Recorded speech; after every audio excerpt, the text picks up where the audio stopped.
Hi guys, this is Dan from the Investment ABC, your guide to financial freedom. And in this video, I want to discuss what Jerome Powell said in yesterday's FOMC meeting. There are some key points that most likely will have an impact on asset prices in the next months, in my opinion.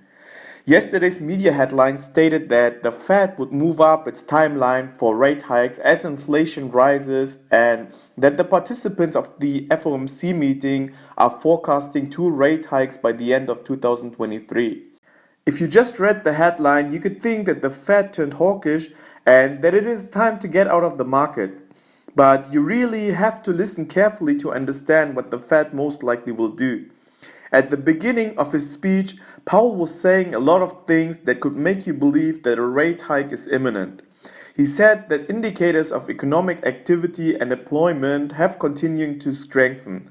Household spending is rising at a rapid pace, the housing sector is strong, and business activity is increasing, so that the forecasts for economic growth this year have been revised up. Furthermore, he said that the conditions in the labor market have improved, but the pace is uneven and that the unemployment levels remain elevated at 5.8%. He furthermore said that inflation rose notably in the last 12 months and that it will stay notably higher in the coming months. But according to the Fed, inflation is most likely transitory, and most of the causes like supply and demand issues in the supply chain and also in the labor market will abate. The Fed forecast the median inflation rate to fall from 3.4% this year to 2.1% next year and 2.2% in 2023. But Powell also says that inflation could be higher and also more persistent than the Fed expects.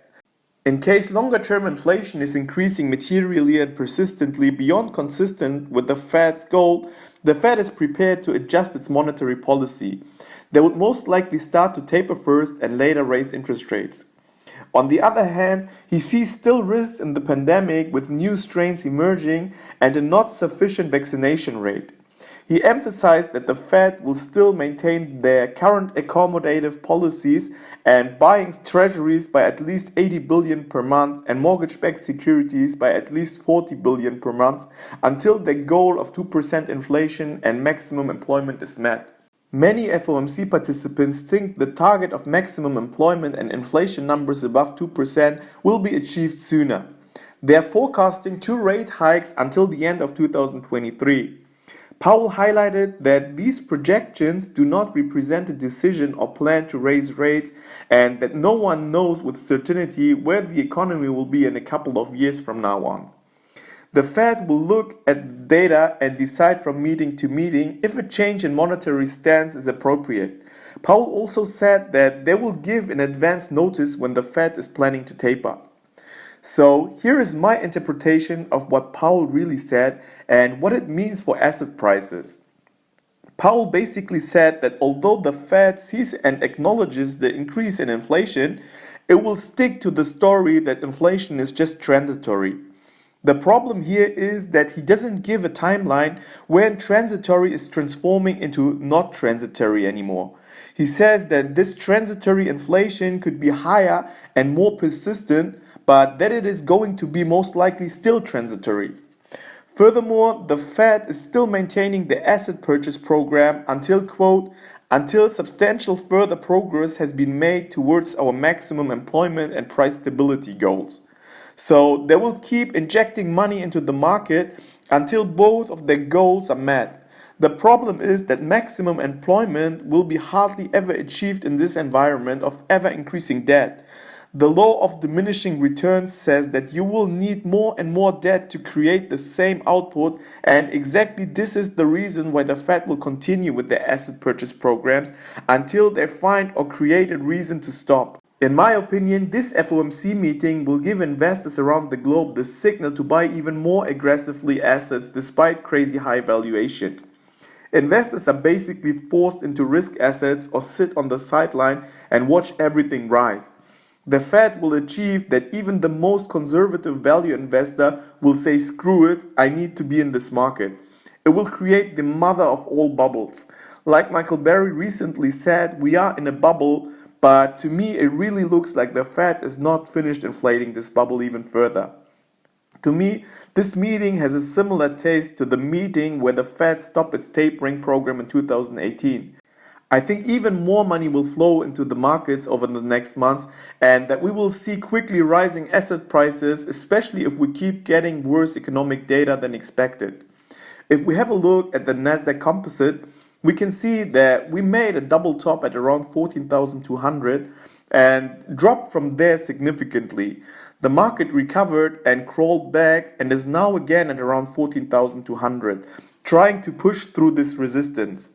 I'm expecting the Nasdaq to break this resistance soon and head for new all-time highs.